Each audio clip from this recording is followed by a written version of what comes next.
समाजातील प्रत्येक घटना थेट आपल्यापर्यंत पोहोचवणारे आपलं हक्काचं न्यूज चॅनल क्रांती सूर्य न्यूज. संपादक शशिकांत राजवंत. साहित्यरत्न लोकशाहीर अण्णाभाऊ साठे जयंती महोत्सव समिती आणि सत्यशोधक शिक्षण व बहुउद्देशीय कार्यकारी संस्था सांगली यांच्या संयुक्त विद्यमाने साहित्य सम्राट लोकशाहीर अण्णाभाऊ साठे यांच्या जयंतीनिमित्त आयोजित करण्यात आलेल्या भव्य जिल्हास्तरीय वक्तृत्व स्पर्धेत सुयश प्राथमिक शाळा नांद्रे येथील इयत्ता 5वीची विद्यार्थिनी कुमारी राजलक्ष्मी बाबासो शिंदे हिने सलग दुसऱ्यांदा प्रथम क्रमांक पटकावत आपल्या गुणवत्तेची पुन्हा एकदा चमकदार छाप पाडली. जिल्हाभरातील स्पर्धकांमध्ये झालेल्या या चुरशीच्या स्पर्धेत राजलक्ष्मीने प्रभावी वक्तृत्व, स्पष्ट विचार मांडणी, विषयावरील अभ्यासपूर्ण मांडणी आणि आत्मविश्वासपूर्ण सादरीकरणाच्या जोरावर प्रथम क्रमांक पटकावला. सलग दुसऱ्या वर्षी मिळालेल्या या उल्लेखनीय यशामुळे सुयश प्राथमिक शाळेच्या शैक्षणिक आणि सांस्कृतिक परंपरेत आणखी एक मानाचा अध्याय जोडला गेला आहे.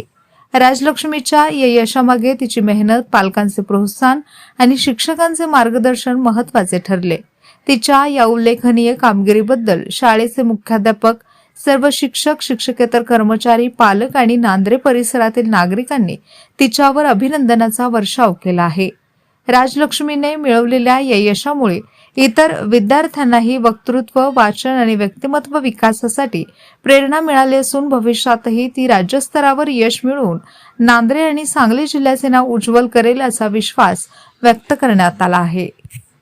संयुक्त महाराष्ट्राची चळवळ, राष्ट्रीय स्वातंत्र्याची चळवळ, आंबेडकरी चळवळ या साऱ्याच चळवळीचं प्रतिबिंब पडलेलं तुम्हाला आणि आम्हाला बघायला मिळतं.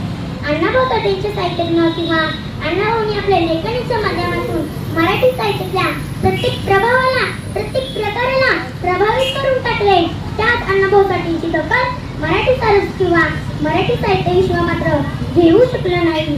ते अण्णाभाऊ साठे शेवटी आपल्या साहित्याच्या माध्यमातून साता समुद्र पार रशियात जाऊन पोहोचले आणि रशियात पोहोचल्यानंतर अण्णाभाऊ साठेंच्या साहित्यातला विचार यासारख्या प्रत्येक माणसानं आपल्या मस्तकात घेतला.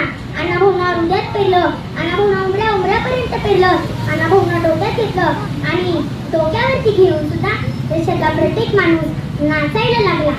अण्णाभाऊंचा हाच विचार आत्मसात करणाऱ्या देशातल्या एका माणसानं अण्णाभाऊंची लेणी शेजारी प्रतिमा लावली होती.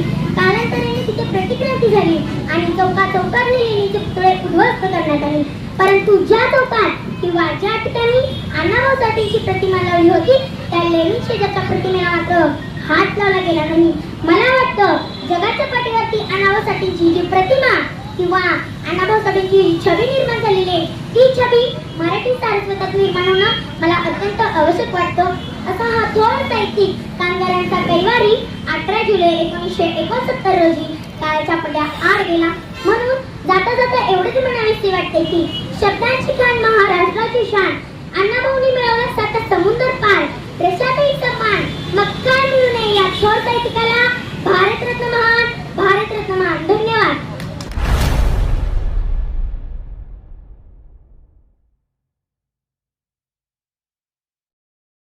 क्रांती सूर्य न्यूज. संपादक शशिकांत राजवंत. सबस्क्राईब करा,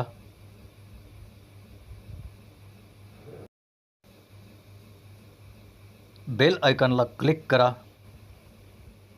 आणि लाईक करायला विसरू नका.